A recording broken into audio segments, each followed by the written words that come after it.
Eu gostaria de convidá-las a abrir em 1 Timóteo 2, de 9 a 15. Queria dizer inicialmente que é um privilégio estar aqui com vocês, nessa conferência, falar sobre um tema tão importante, tão polêmico muitas vezes, né? Falar sobre identidade, mas tão necessário. É muito importante que vocês saibam o que é a identidade feminina, a identidade cristã. E eu gostaria de começar com uma pergunta para vocês. Quem define quem vocês são, né? Ou quem define quem você é? Uma pergunta que eu acho que vai nortear todo o nosso estudo. Vamos ler o que está escrito em Timóteo.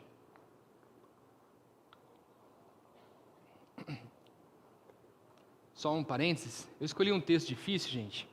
É bem difícil, na verdade, porque eu acho que quando a gente entende algo que é muito difícil, as coisas que são mais fáceis ficam mais tranquilas de serem entendidas. E não só isso, aqui também, nesse contexto, tem um conhecimento, uma doutrina muito boa exposta nesses versículos aqui. A gente vai lendo, vamos lá. Da mesma forma que as mulheres em traje decente se enfeitem com modéstia e bom senso, não com tranças no cabelo, ouro, pérolas ou roupas caras, porém com boas obras, como convém a mulheres que professam ser piedosas. A mulher aprenda em silêncio, com toda submissão, e não permita que a mulher ensine, nem que exerça autoridade sobre o homem. Esteja, porém, em silêncio, porque primeiro foi formado Adão, depois Eva. E Adão não foi iludido, mas a mulher, sendo enganada, caiu em transgressão. Mas ela será salva, tendo filhos, se permanecer em fé, amor e santificação com bom senso. É um textinho difícil, né? Mas vamos orar, pedir para que Deus abra o nosso entendimento, né, o nosso coração, e que a gente saia daqui mais cientes daquilo que Ele quer dizer a nós, né? Porque a Bíblia é inspirada, tá? De Gênesis a Apocalipse, é tudo o sopro de Cristo, o sopro do Espírito Santo, perdão. Então, tudo que está ali, de alguma forma, nos edifica e nos faz crescer. Vamos orar, meus irmãos. Amado Deus, obrigado, Senhor, por esse momento, obrigado por esse dia, que nós nos debruçaremos sobre as Tuas palavras, Senhor. Que a gente possa sair daqui transformados, que a gente possa sair daqui mais conhecedores daquilo que o Senhor diz que nós somos, da nossa identidade, meu Pai. Que tudo que ocorra aqui seja para a Tua honra e glória. Senhor, aqueles que ainda não foram regenerados, que não foram transformados, que o Senhor possa tirar esse coração de pedra e transformar num coração de sangue pulsante, por meio do Teu Filho Jesus, que nós oramos. Amém. Amém. Tertuliano, um pai da igreja do 3º século, ele narra a história que aconteceu no século anterior a dele, né, no século II, depois de Cristo, na região de Cartago, ali na África, onde um pequeno grupo de cristãos iniciou uma classe de batismo. Os catecúmenos que estavam ali, ou seja, as pessoas, os novos convertidos, eles estavam sendo instruídos na doutrina da fé cristã. Eles seriam ensinados por um tempo até que fossem batizados e integrados nas doutrinas, na vida da igreja, melhor assim dizendo. Eles seriam ensinados por um tempo até o batismo e depois eles viveriam dentro da comunidade. Era feito assim, essa preparação, porque naquele tempo ser cristão era extremamente perigoso. Havia perseguição, prisão e até mesmo morte daqueles que se declarassem cristãos, declarassem a fé em Jesus, especialmente por recusar cultuar o imperador e os deuses romanos. O culto imperial ele era imposto em todas as regiões conquistadas. Adorar o imperador era visto como um sinal de lealdade ao império. Negar então a isso era um sinal de traição. Dizer então que Jesus Cristo é Senhor e é Rei é mais ainda, é um ato de afronta contra a autoridade de Roma. E foi nesse contexto onde duas mulheres se destacam nessa classe de batismo. A primeira, chamada Perpétua, uma jovem de 21 anos, nobre, mãe de um bebê ainda em fase de amamentação. A segunda, chamada Felicidade, uma escrava grávida de alguns meses. E logo após o batismo, esse grupo foi descoberto e foi lançado numa masmorra. As masmorras, gente, eram um tipo de prisão provisória, escura, abafada, fétida, superlotada e totalmente insalubre. Ali, muitos morriam de fome, muitos morriam de sede, por doenças, e quando não por violências dos próprios guardas que ali cuidavam. E se eles sobrevivessem, seriam lançados ainda às feras, aos gladiadores, para lutar nas arenas. O ponto é, essas duas mulheres, uma com um bebê de colo e outra carregando o bebê no ventre, elas estavam presas por amor e fidelidade a Cristo, por escolherem a vontade de Deus acima de qualquer luxo, de qualquer conforto ou instinto de sobrevivência. Elas poderiam ter se calado, elas poderiam ter obedecido o império e salvado as suas vidas, mas elas escolheram crer em outro reino. Ou melhor, elas tinham sido convertidas a crer em outro reino. Um reino que diz que você não é propriedade do império, que a sua pátria ela é celestial, que você não vive pela voz de homens, mas pela palavra do Senhor. Quem definia a identidade daquelas mulheres não era Roma, era o próprio Deus. E elas se submeteram a esse Deus, ainda que isso significasse caminhar rumo à morte. E você? O que tem definido a sua identidade hoje? O Instagram? O TikTok? Uma influenciadora? As vozes do mundo acadêmico? As feridas do seu passado? A ausência de um homem? A ausência de alguém? Minha irmã, saiba que sua identidade ela é inegociável, porque aquilo que você crê sobre si mesma revela o que você crê sobre Deus. Se Deus é rei, criador, pai, então você é filha, e uma filha escuta a voz do pai. É Deus quem diz quem você é. Por isso, nesta tarde, eu gostaria de convidá-la a abrir a Bíblia, como nós já abrimos, né? E responder a pergunta: quem Deus diz que eu sou? E a resposta pode não ser aquela que a sua natureza caída muitas vezes deseja, mas certamente será exatamente a resposta que sua alma precisa. O texto que lemos aqui em 1 Timóteo 2, de 9 a 15, tem sido muito atacado, ele foi muito atacado, distorcido e rotulado. Chamam Paulo de machista, chamam o evangelho de opressor, mas o que Paulo está fazendo aqui não é rebaixar a mulher, é resgatar a sua identidade das garras de uma cultura que deturpou seu sentido original, assim como acontece hoje em dia. E ao final desse sermão, dessa palestra, minha oração é que você consiga dizer: eu sei quem sou, eu sei quem sou, não porque alguém me disse, mas porque a palavra de Deus me mostrou. Mas para entender essa palavra, a gente precisa voltar um pouquinho no tempo e entender o contexto dela.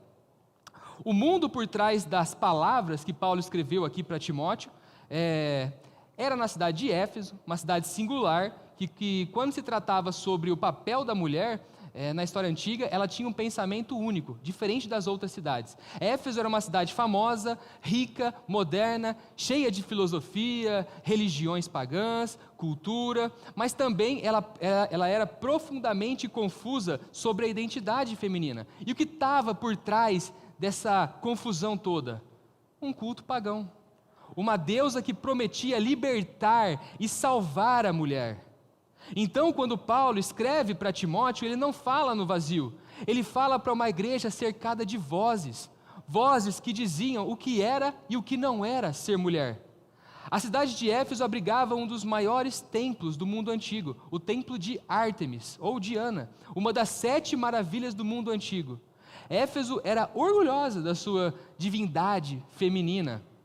Ártemis era a deusa da vida selvagem, protetora das grávidas, padroeira da castidade e da independência feminina, celebrada como salvadora das mulheres.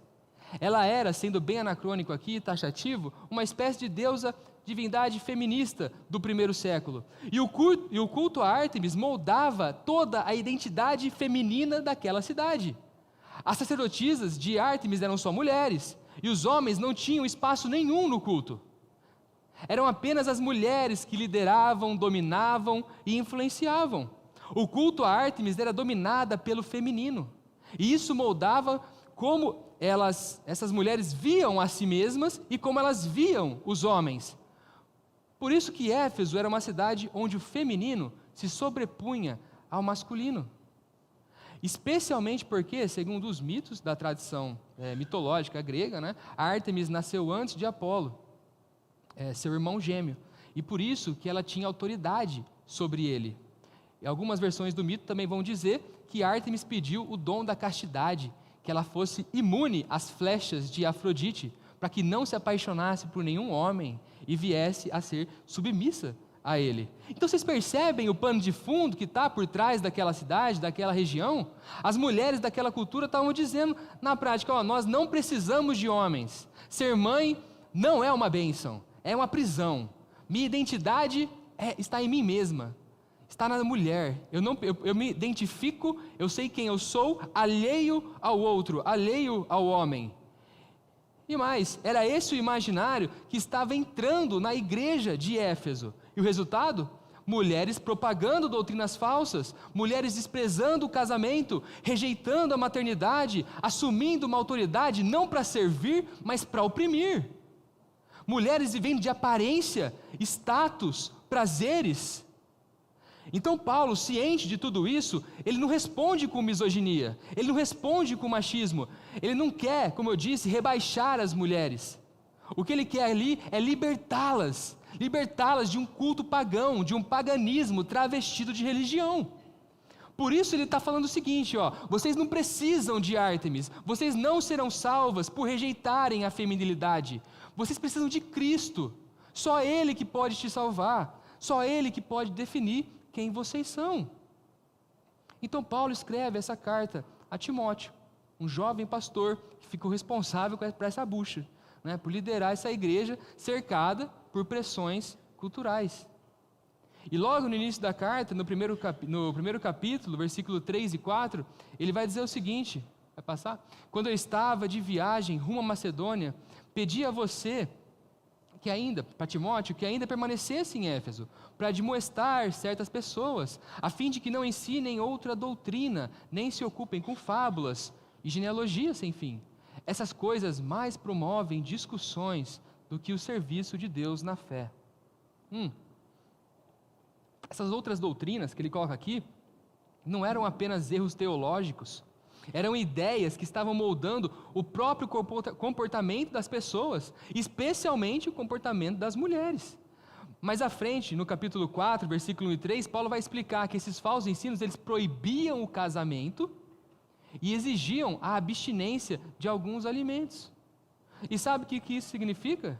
Que alguns falsos mestres estavam ensinando que o corpo, matéria, é má, é impura, que casar, ter filhos, comer bem, viver a vida concreta, a vida real, era sinal de fraqueza espiritual, era sinal de impureza.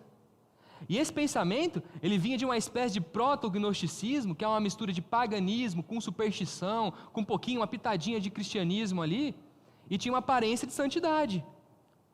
Era uma doutrina que desprezava o mundo real, e tentava o quê? Fazer o quê? Pintar uma mulher cristã como aquela que não casa, como aquela que não tem filhos, aquela que não se submete a ninguém. E o efeito disso?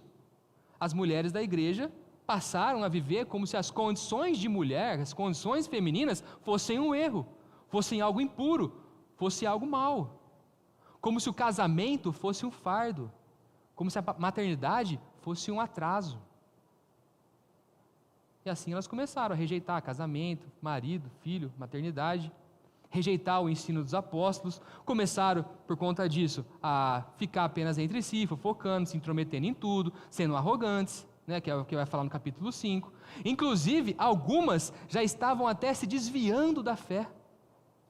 A crise da identidade de Éfeso era tão profunda que Paulo fala no capítulo 5 que algumas dessas mulheres estavam seguindo Satanás.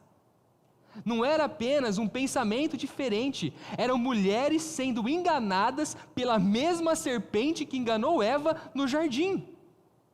Paulo busca aqui então resgatar a dignidade que elas perderam ao acreditar nessas mentiras, ao darem ouvidos a fábulas e mitos travestidos de santidade.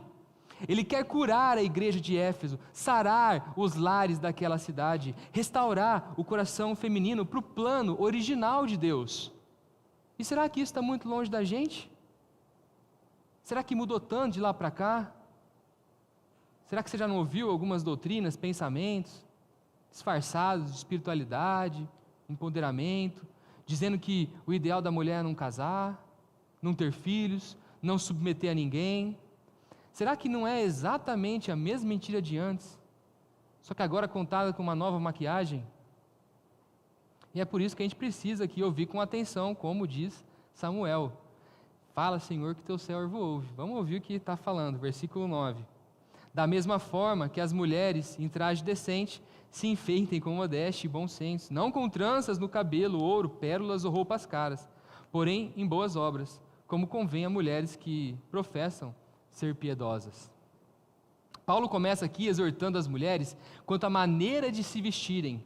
Mas veja, ele não está dizendo que a mulher não pode se cuidar, que ela não pode se embelezar. O que ele está confrontando aqui é uma ideia distorcida, onde a aparência vira o símbolo de piedade. Note os termos aqui, ouro, pérolas, roupas caras. Esses não eram adornos de qualquer mulher, que acessíveis para elas. Não, Paulo está se dirigindo especialmente a algumas mulheres ricas, membros da elite da cidade. Nos capítulos 5 e 6, Paulo menciona diversas situações que envolvem mulheres com status, com influências, com recursos. No capítulo 5 ele fala de viúvas mais jovens que viviam ociosamente, tornando-se fofoqueiras, intrometidas e vulneráveis ao desvio da fé. No capítulo 6 ele adverte sobre os perigos da cobiça, sobre os perigos da ociosidade, do orgulho e principalmente do amor ao dinheiro. Ora, se Paulo dedica tantos trechos à questão da riqueza, é porque havia de fato mulheres influentes na igreja e algumas estavam vivendo como se ser cristã fosse sinônimo de ser prestigiada e ter status social elevado. Então ele diz, a beleza da mulher não está na roupa cara, não está no brilho do ouro, não está no penteado elaborado, está nas boas obras. É um chamado para substituir a ostentação das riquezas pelo serviço aos irmãos, para substituir a vaidade por temor a Deus e trocar a competição por posição, por status, por generosidade.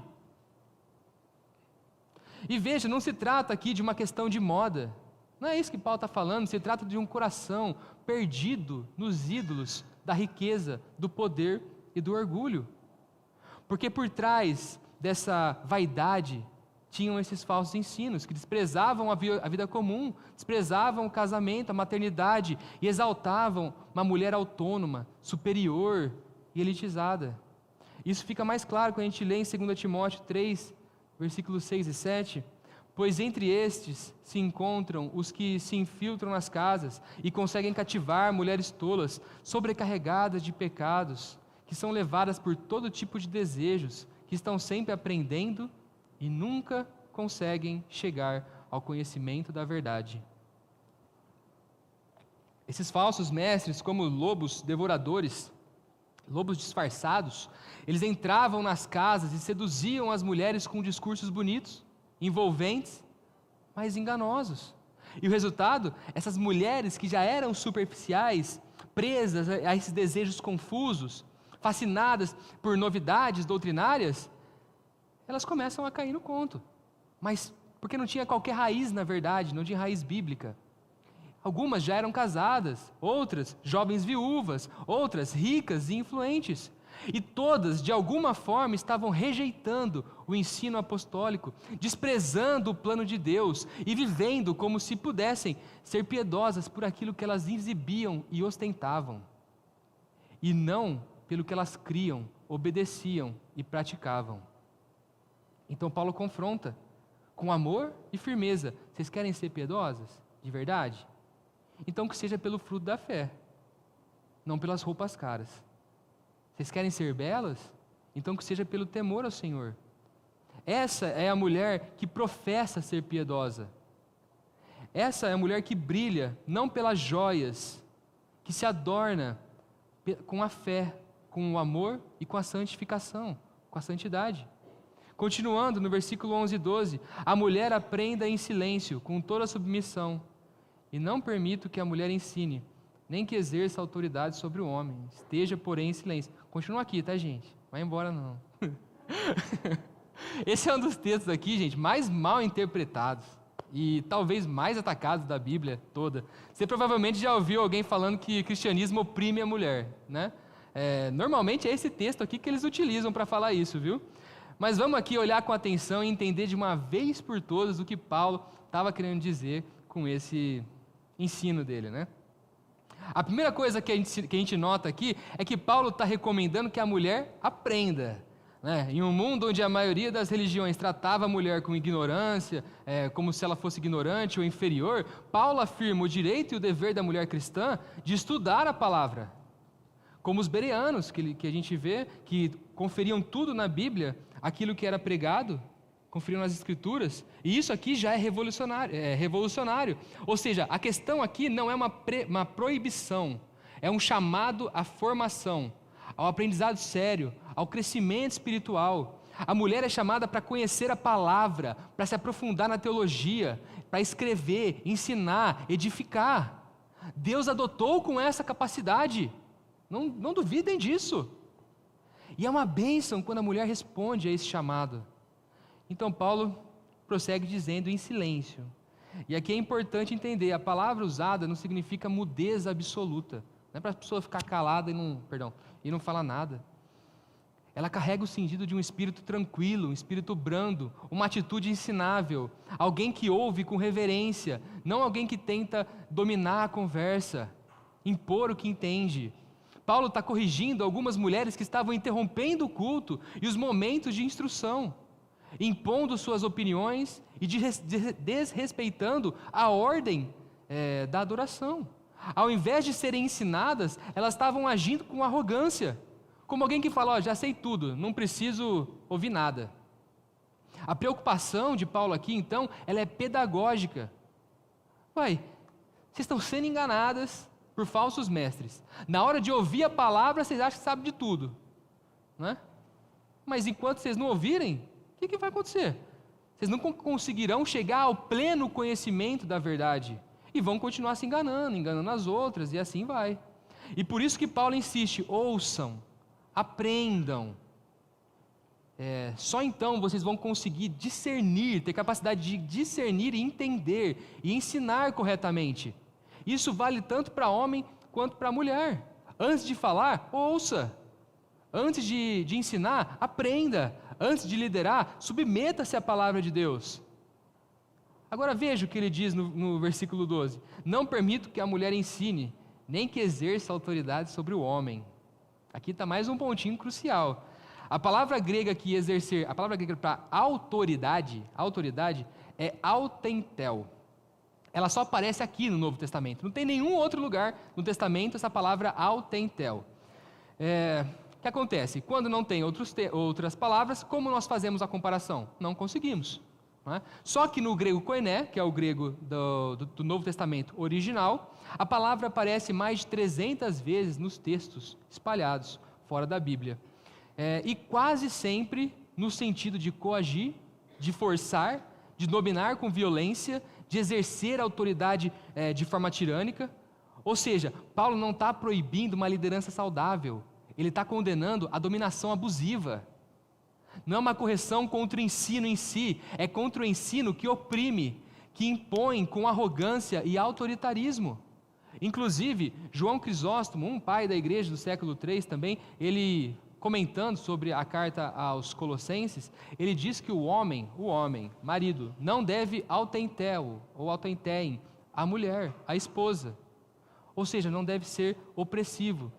Porque se a ideia aqui fosse uma liderança saudável, não faria tanto sentido. Porque no parágrafo anterior, Crisóstomo falou para que o homem era o líder da mulher. E como que o homem era o líder da mulher e agora ele não pode exercer autoridade? Então entendam, é questão opressiva.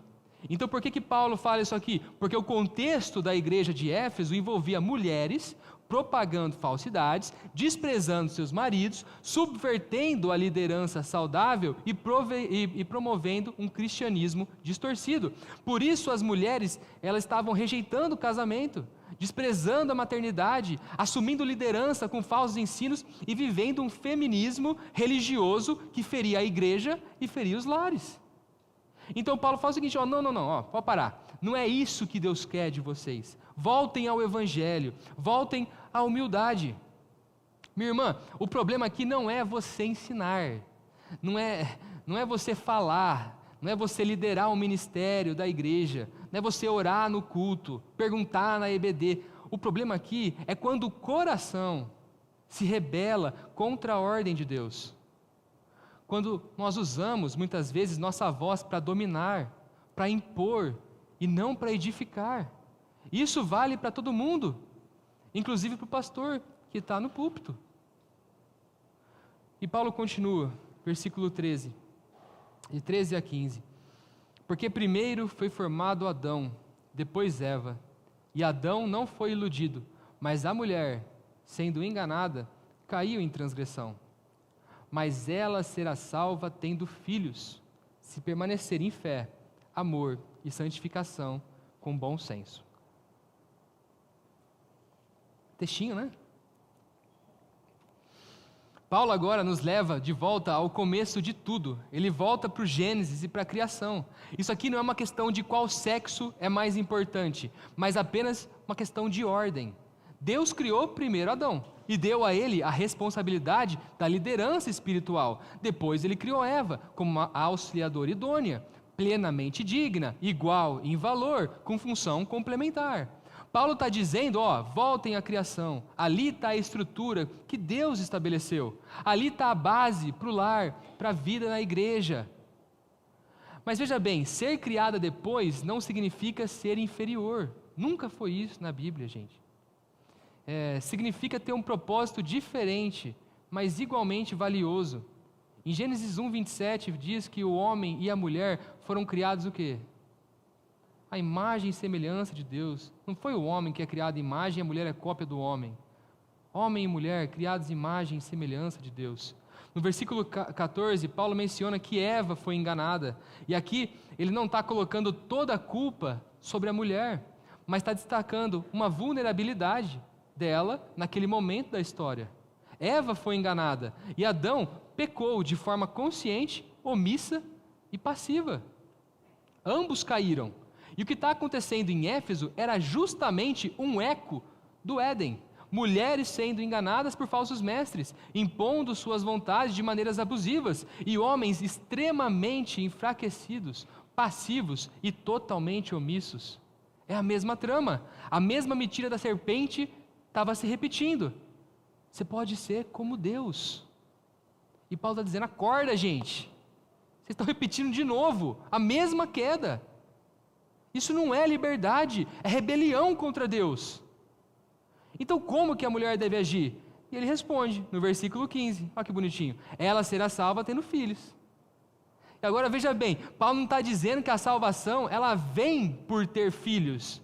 Porque isso seria contradizer aquilo que ele mesmo já disse na carta aos Efésios, capítulo 2. Quem lembra? Porque pela graça sois salvos, mediante a fé. Isso não de obras. Ok, a gente pode parar aí. Exatamente, seria contradizer. Então o que ele quer dizer aqui? O contexto explica. As heresias gnósticas, os mitos, as fábulas estavam dizendo que a gravidez era maldição, que o corpo era impuro, que ser mãe era ser inferior.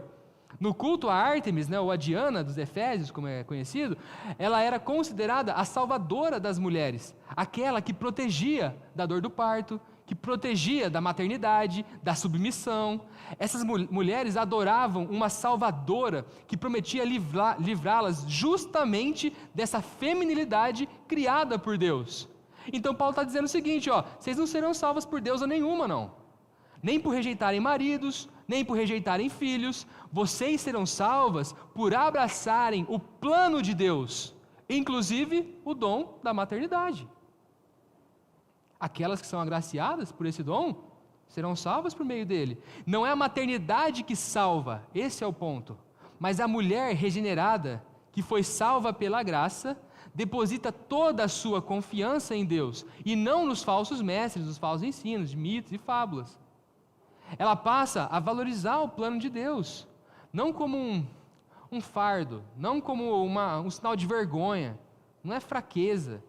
A mulher que recebe esse dom da maternidade, que gera, que cuida, que ensina, que não são todas que são cristãs que são chamadas para isso, mas aquela que recebe esse dom, ela está cooperando, de certa forma, com a história da redenção.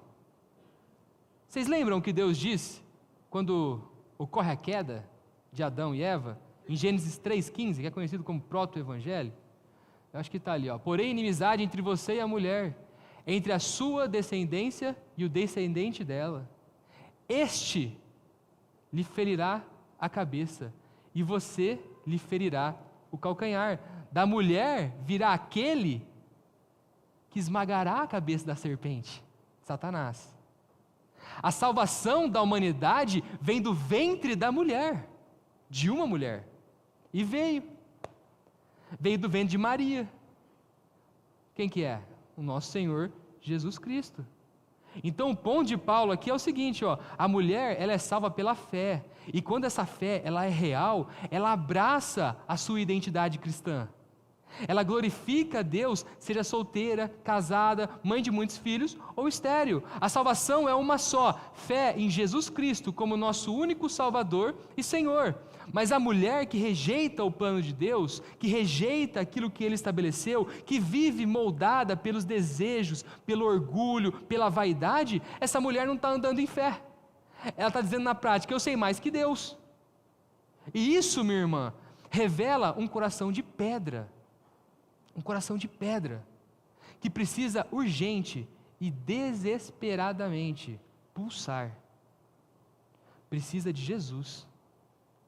Nos nossos dias, as vozes do Éden continuam ecoando. Se é o que você quiser. A maternidade atrasa a sua vida. Você não precisa de Cristo, não. Mas Deus continua dizendo, você é minha filha. Eu te criei com um propósito. Eu te redimi por amor, e eu te chamo para viver para a minha glória. Aliás, qual é o fim último da mulher? Glorificar a Deus e gozá-lo para sempre, e adorá-lo para sempre, ter prazer nele. Há então esse paralelo dos dias de hoje com os dias de Éfeso, essas vozes dos falsos ensinos dizendo as mesmas coisas. Mas assim como em Éfeso, essas vozes não passam de ecos da serpente. E o Evangelho vem para nos libertar disso. Cristo vem para nos resgatar, esmagar a cabeça da serpente. E é isso que define quem você é. E quando essa verdade te alcança, ela começa a transformar tudo. Sua forma de amar, sua forma de servir, de vestir, de trabalhar, de viver. O que acontecia em Éfeso, acontece hoje, só mudam os nomes. O feminismo moderno, essas ideias modernas, melhor dizendo, é a nova voz de Ártemis. Hoje as mulheres, é claro, não vão ouvir os mitos gregos, mas ouvem, você não precisa de ninguém para viver. Maternidade atrasa sua vida. Marido e filhos oprimem.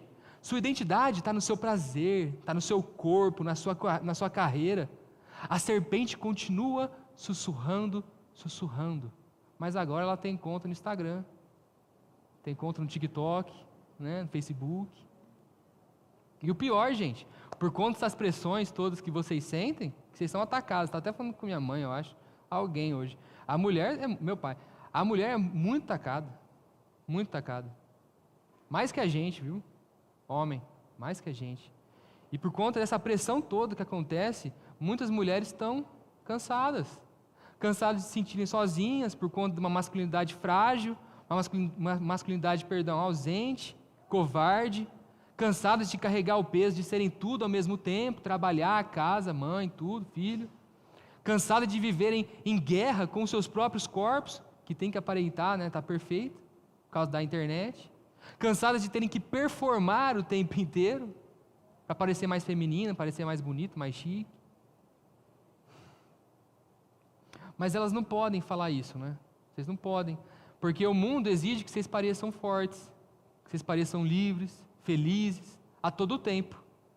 Minha irmã, Deus está dizendo aqui, por meio de Paulo, mulher, descubra a sua verdadeira identidade, não no que a cultura diz, não naquilo que você sente, mas no que Deus já disse a seu respeito. E o que Deus disse? Que você foi criada à imagem dele, que sua feminilidade é boa, que sua maternidade é digna, que sua submissão bíblica é força e não fraqueza, que seu corpo ele é templo e não vitrine, que sua vocação é servir e viver para a glória de Deus. O mundo, então, ele pode gritar à vontade: submissão é opressão, maternidade é prisão, meu corpo, minhas regras. Mas a Bíblia, ela responde, gente, submissão é como Cristo que se entregou e fez a vontade do Pai. A maternidade foi o meio que Deus escolheu para enviar o Salvador, redimir o mundo. E o seu corpo pertence a Deus, é templo de Deus, templo do Espírito Santo, que conta e sabe decor todos os fios do seu cabelo.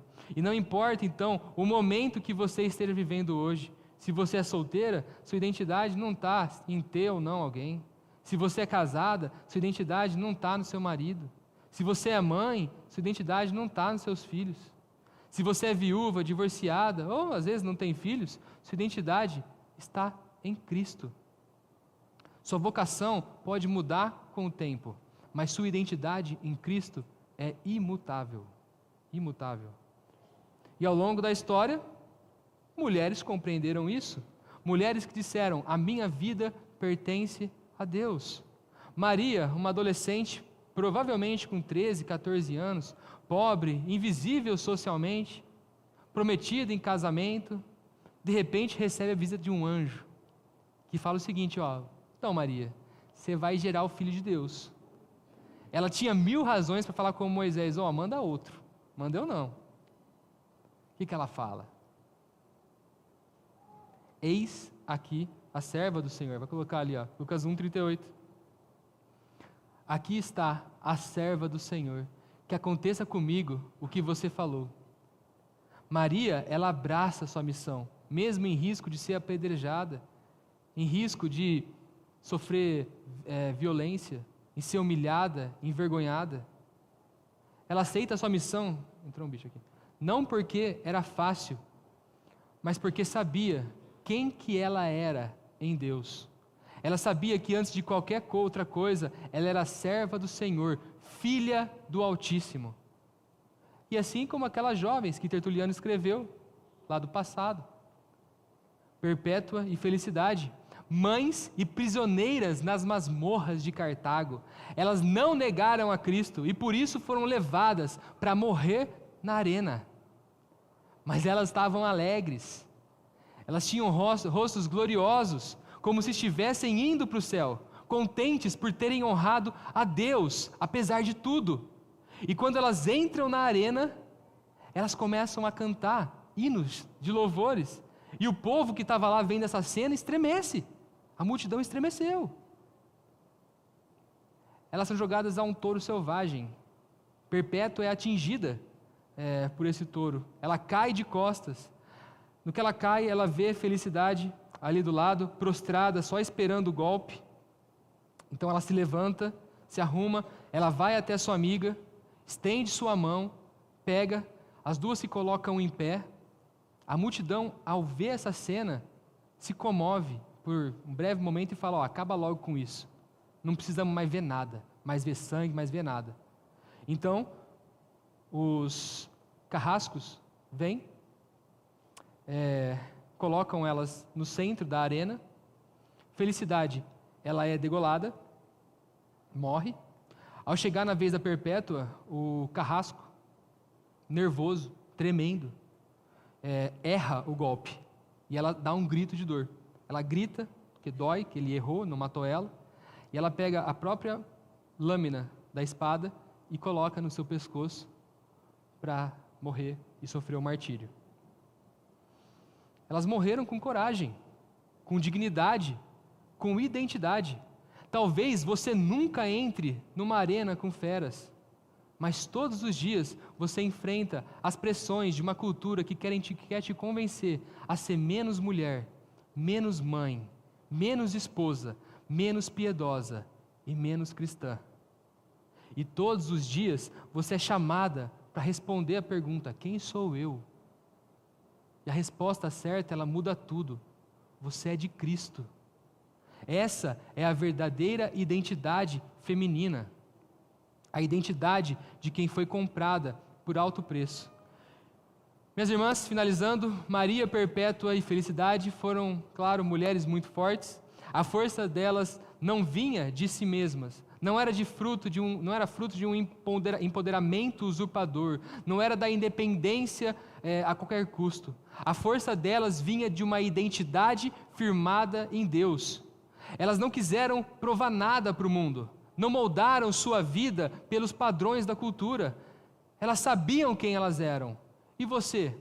Quem define quem você é?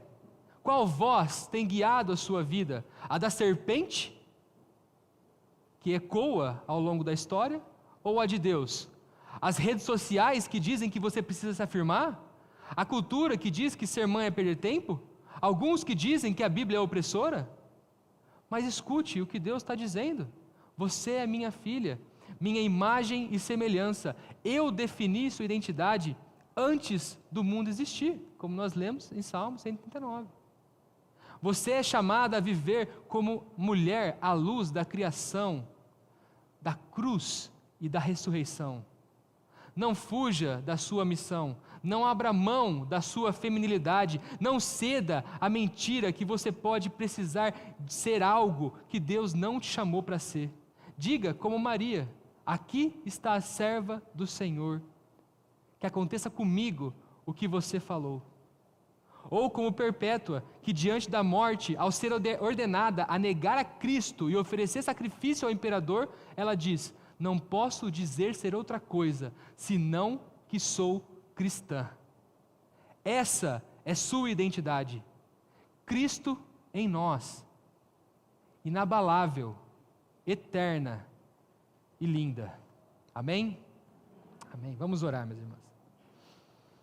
Amado Deus, obrigado, Senhor, por esse momento, obrigado por falar aos nossos corações, obrigado por sempre ter uma palavra de conforto, uma palavra de norte, uma palavra de felicidade, meu Pai. Que nós possamos lutar todos os dias para sermos mais parecidos com Cristo, que nós possamos amar cada vez mais o Filho de Deus.